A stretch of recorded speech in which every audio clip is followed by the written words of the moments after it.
Ça- À Marseille, il y avait un mec qui s'appelait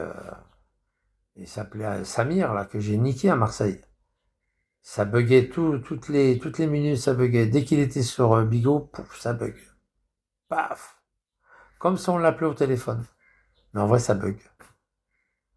C'est-à-dire le signal de brouillage, il vient, il part, il vient, il part, ça bug sans arrêt, sans arrêt. Ça fait toutes les fréquences, ça balaye les fréquences. Ça balaye les fréquences en GHz. Ça les balaye. Tchac, tchac, tchac. Ouais. Samir, quoi? Samir, relance, ça bug. Oh putain. Je relance. Ah, il n'avait pas compris qu'il y a des brouilleurs en Marseille maintenant. C'est fini, il n'y a plus de live en Marseille. C'est fini, fini. Tu vas sur TikTok, ils sont pas à Marseille, les mecs. D'ailleurs, tu le vois, hein. Avant, oui, dans les débuts des Baumettes 2, ouais, tu voyais les Baumettes 2, tu voyais les bâtiments.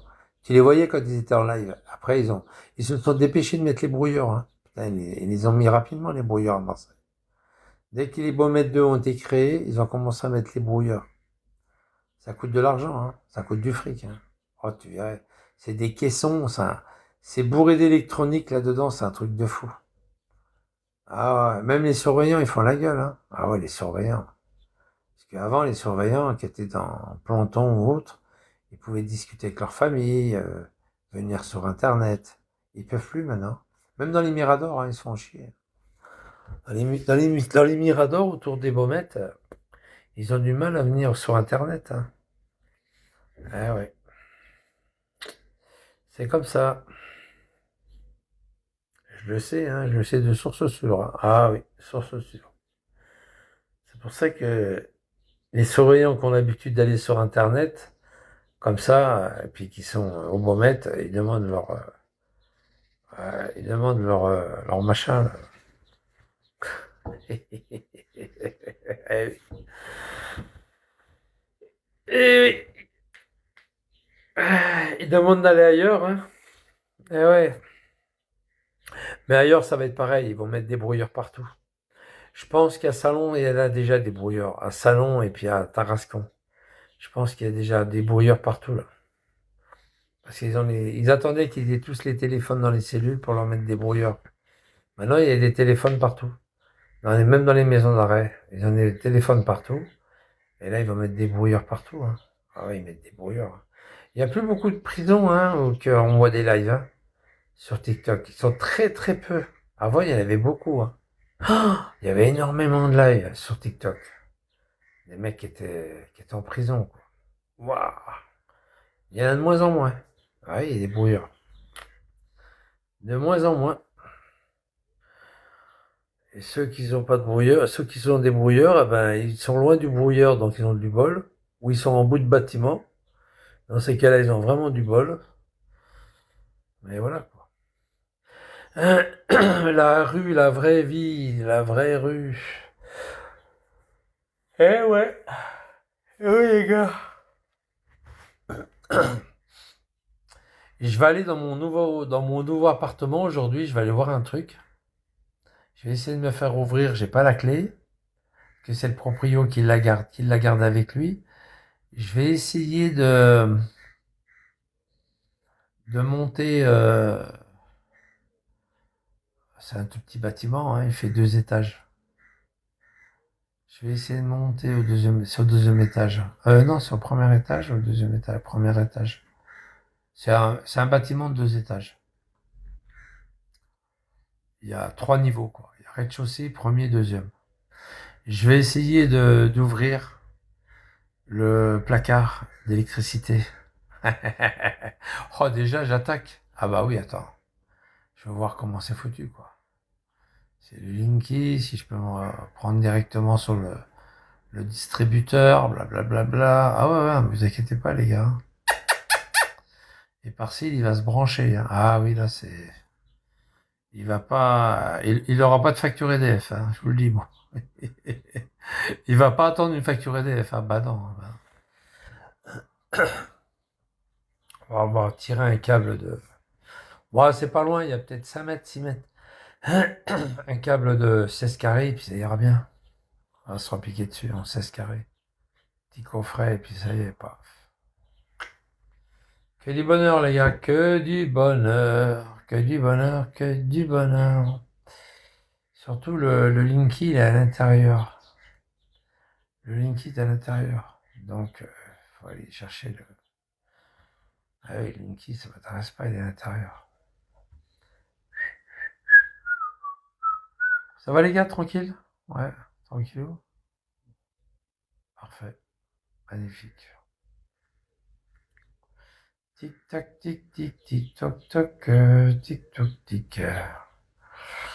Ouais, de toute façon, pour les 2 ans qui me restent, je vais pas payer l'électricité, vous êtes fous, quoi. Ça va pas. Des malades, les gens. La vitesse bientôt limitée à 50 km/h en Île-de-France. Oh putain. 50 km/h, les gars. Il va y en avoir des PV. Hein. Celui qui est à 60, il est mort. Paf. 60. Boum. Ils vont récupérer des sous. Hein. De transport en commun, les chantiers ne sont pas tous terminés et je pense que c'est à ce moment-là qu'on devra redéfinir la place de la voiture tout autour de la capitale, mais pas en plein milieu des chantiers. Manifestation contre la 69. La justice administrative a autorisé fermer la reprise de la construction de l'autoroute à 69. La Toulouse-Castres, un chantier contesté par des écologistes, qui était stoppé depuis fin février. Il y a des manifestations. Ça sera les premiers à prendre l'autoroute, ces enculés. Vous ne lâchez pas, évidemment. Vous défendez cette autoroute à 69 qui est souhaitée par les élus locaux. Vous craignez des débordements ce week-end? Sur ce projet, comme sur d'autres, j'irai jusqu'au bout. Je l'ai dit, j'ai fait appel immédiatement après la seule décision de justice qui a été défavorable sur 13 qui ont été favorables. Oui, je crains des débordements parce qu'il y a une instrumentalisation de ce projet de l'ultra-gauche avec un certain nombre de violences. On a vu que depuis la reprise du chantier, comme je l'avais dit... C'est une excuse, ça. Hein. Ils aiment bien foutre le bordel, les bougnoules. Ils aiment bien foutre le bordel, les bougnoules. Ils adorent ça. C'est une excuse, c'est une excuse. L'autoroute, c'est une excuse. Toi, tu dégages de là, fils de pute. Allez, casse-toi. J'ai échangé avec mon collègue ministre de l'Intérieur là-dessus, qui va mettre les forces de police. C'est une excuse. Pendant le chantier, les entreprises seront protégées, c'est quand même incroyable. Tu crois que t'allais me niquer comme ça, fils de pute? Tu rigoles, non? Un chantier d'intérêt national, d'intérêt public majeur selon la formule consacrée, qui est attendue par le Tarn, mais qui est un symbole sur l'ensemble du pays. Je souhaite que ce chantier puisse se terminer dans les meilleures conditions possibles. On fera tout pour avec la société concessionnaire et avec les forces de l'ordre qui certes auraient bien d'autres choses à faire dans notre pays que de surveiller un chantier, mais c'est indispensable pour le mener à bien et pour montrer que la force doit rester à l'État en l'occurrence et comme dans toutes circonstances. Philippe Tabarot, ministre des Transports, invité de la grande interview, c'est nous. Je voulais vous entendre également. Vous êtes ministre, vous êtes également élu de terrain. Je voulais vous entendre sur ce qui s'est passé à l'Aquapark dans la Sarthe, sur un lac dans la Sarthe. Il a dû fermer, il a à peine eu le temps d'ouvrir cet aquapark, il a dû fermer sa structure installée sur ce lac à cause de voyous qui ne respectaient rien et qui se sont comportés de façon... Ah, les bougnoules. Cet aquapark a tout subi et il a fermé, il remballe. Il a comparé à cause des bougnoules à un pays arabe qui a subi la guerre, l'Irak. Il a dit c'est Bagdad. Qu'est-ce que ça dit de la France? C'est-à-dire, regarde. également Bruno Retailleau que la France des honnêtes gens est consacrée et confrontée à ce genre de situation. C'est les bougnoules, t'as vu, Bagdad. C'est les bougnoules. C'est lui qui remballe. C'est les bougnoules qui ont tout fait pour qu'il arrête Aquapark. Il y a des gens qui veulent tout simplement faire leur travail dans de bonnes conditions. C'est comme la fête de la musique. Ils ont foutu le bordel. Pour des petits salaires vont travailler le matin, je pense aux 2 infirmières voilà, qui c'est les bougnoules. Ont eu ce grave accident de voiture mortelle dans ma région et qui allaient tout simplement soigner les autres à l'Institut Arnaud Zang à Mougins et qui ont rencontré des chauffards de la route, des gens qui avaient bu et qui s'étaient drogués toute la nuit et qui leur ont enlevé la vie. Ces genres d'exemples, on pourrait les multiplier entre ceux qui souhaitent tout simplement rester dans les règles, qui souhaitent entreprendre, qui souhaitent travailler, Eh ouais, c'est les bicots. et ceux qui tout autour d'eux font totalement l'inverse. Et ça, c'est totalement inacceptable. Donc, il faut une tolérance zéro. Il faut accompagner les personnes qui souhaitent entreprendre et il ne faut rien lâcher dès les premières incivilités, Ah, mort, c'est vrai. comme on les appelait. Mais c'est plus que des Ah oui, incivilités. mort. C'est des gens qui n'ont aucune foi ni loi, comme le dit l'expression.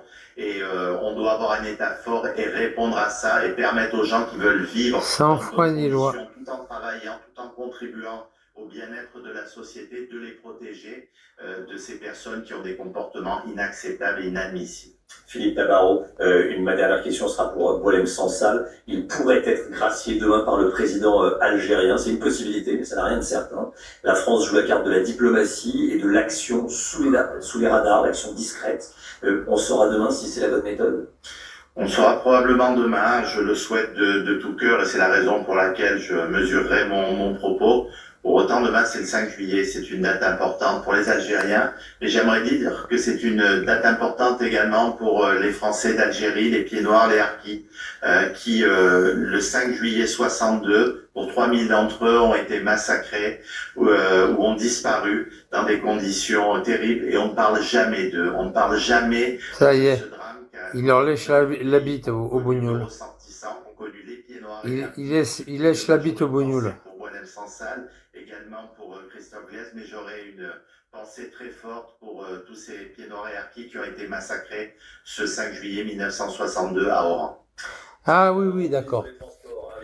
Ah oui, oui, ils étaient massacrés par les autochtones, par les Algériens. Ouais, c'est les Algériens qui les ont massacrés pour se venger de la France. Ils ont massacré les Harkis à Oran. Ouais, c'est ça. 5 juillet 62. Tu te rends compte, toi? C'est les bougnoules, hein. C'est les bougnoules d'avant. Hein. C'est nous, il est 8h30. Bon, allez. C'était toujours très intéressant, très clair. Hein. Les messages sont, comment on dit, fait partie des invités qu'on ne doit pas dire ce qu'il a à dire. Hein. Oui, moi c'est pas fait pour lui, mais vous savez, c'est Voilà. vraiment le cas dans les Alpes-Maritimes. Hein. Donc notamment sur la grève, sa partie, encore plus sa partie, la grève des contrôleurs aériens. La grève des Bon, les gars, je vous laisse. Je vous souhaite une bonne journée à vous, hein, 9h30. 8h30. Oh là là, qu'il est méchant et partiel. Et ça y est, vous êtes en retard. Non, non, allez, ciao, 8h30, bonne soirée, bonne journée. Amusez-vous bien et que le... Voilà, ciao.